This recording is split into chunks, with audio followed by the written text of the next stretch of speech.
At the turn of the 16th century, the Spanish were spearheading the invasion and conquest of the New World.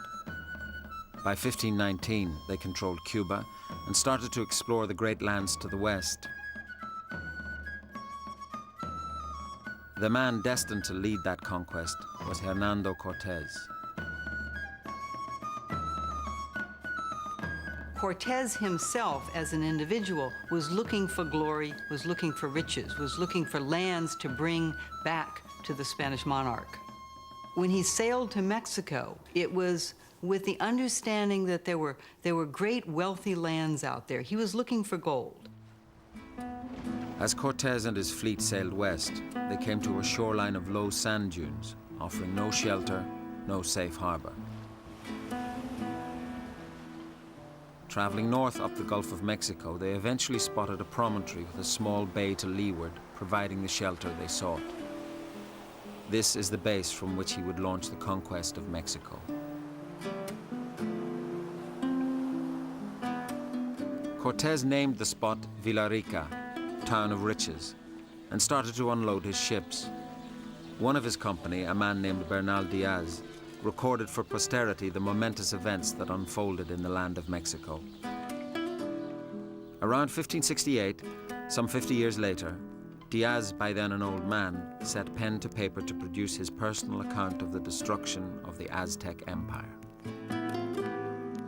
When we had found Villarica, Cortes ordered the men and horses ashore along with our cannons, which the gunners set in defensive formation round the sand dunes. Then we set about fetching wood to build fires and shelter for our captains and ourselves.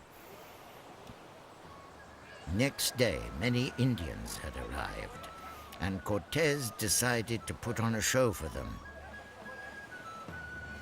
He ordered Alvarado to gallop the cavalry along the sands in pairs in full armor, spears to the fore, and for the cannons to fire big loads of powders so that they would make a great noise when fired.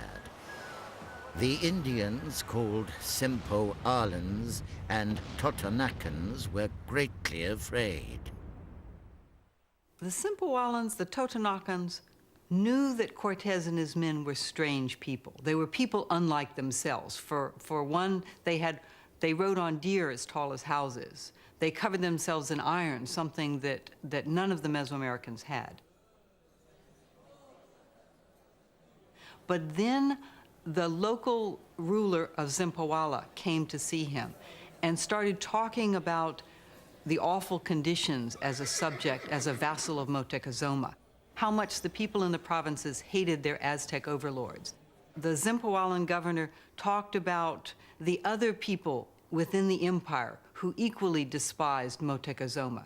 So Cortes was very pleased with all this news, because suddenly he realized that the Aztec Empire was not a monolithic force, but it was inherently unstable.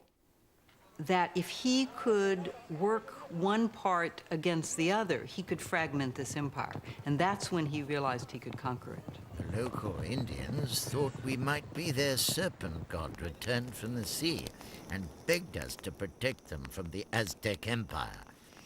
A few days later, the ambassadors of the great Emperor Moctezuma arrived in our midst. They gave us many golden objects, beautifully and richly worked. Wondrous sight. Cortes received all this with a gracious smile and gave them glass beads in return. One of the Aztec ambassadors was fascinated by a rusty old helmet. He said that his master, Moctezuma, would like to see this helmet. Cortes said that of course he could, on condition that he sent it back full of grains of gold. Along with these gifts fit for the gods, Moctezuma also sent one further offering. And there, in front of us, they sacrificed a boy. They cut open his chest and offered his blood and heart to us. We stood there astonished, never having seen or heard such things before. And then these priests came to incense us with the same incense they had used on their abominable idols. but we would not allow it.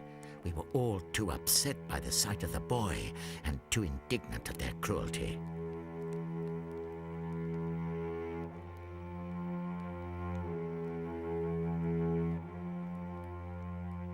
Cortes was so disgusted that he sent out orders that all human sacrifice was to cease, and that the Indians should submit themselves to baptism if they wanted him to continue to support them. He ordered us to throw down their idols and erect crosses on the tops of their temples, which he swore one day would become churches to our Lord Jesus Christ.